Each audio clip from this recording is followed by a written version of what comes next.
Elythria was a city of shimmering towers that scraped the sky, a marvel of technology, powered by its legendary energy core. But beneath the gleaming surface, a deep chasm divided its people. The Lunars, with their pale skin and silver eyes, controlled the city's wealth and technology. They saw themselves as heirs to Elythria's legacy, destined for greatness. On the other side of the divide lived the Solars. Their bronze skin and golden eyes reflected the sun, a sun they were forbidden to touch. Relegated to the city's shadows, they toiled in its factories and lived in its forgotten corners. The Lunars believed their power came from the core, a gift from their ancestors. They looked down upon the Solars, blaming them for the city's problems. This prejudice ran deep, poisoning the hearts of generations. The Solars yearned for a better life, a chance to contribute to the city they helped build. But the wall of prejudice seemed insurmountable, a barrier built of fear and misunderstanding. Elythria, for all its technological marvels, was a city teetering on the edge of a darkness of its own making. 19-year-old Kara had a mind that whirred with invention.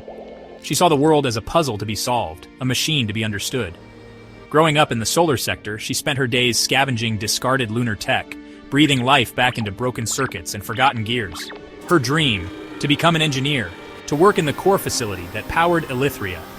But her dream was just that, a dream. The core facility was a fortress, its doors closed to anyone but Lunars. Still, I refuse to give up. She devoured every scrap of information she could find, teaching herself the language of machines. She saw the beauty in their intricate workings, the potential for good they held. Her talent couldn't be ignored forever.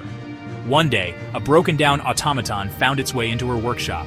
It was unlike anything she had ever seen. Its sleek design and advanced technology whispered of the Lunars' world.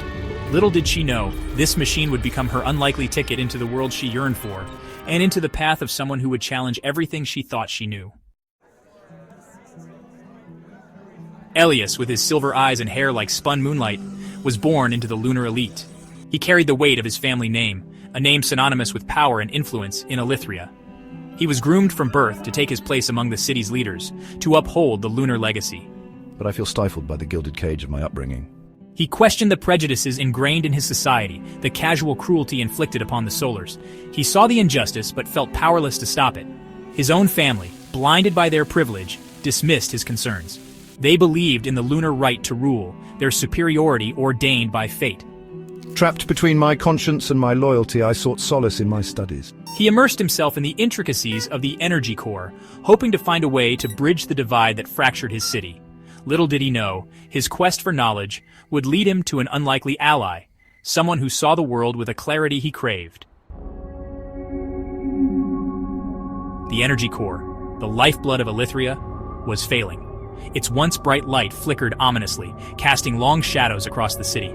Panic spread through the lunar elite. Their power, their entire way of life, depended on the core. But instead of seeking solutions, they sought scapegoats. Rumors, spread by those in power, whispered through the city's streets. The Solars, they claimed, were responsible for the core's instability. Their resentment festered, fueled by fear and desperation. The Lunars pointed to the Solars' supposed envy, their supposed desire to bring down the city that had wronged them. The truth, however, was far more insidious. The core's failure was not an act of sabotage, but a consequence of generations of neglect, of prioritizing luxury over maintenance. The Lunars, blinded by their arrogance, refused to acknowledge their own role in the impending crisis. They chose instead to cling to their prejudices, to find an enemy in the shadows rather than confront the darkness within.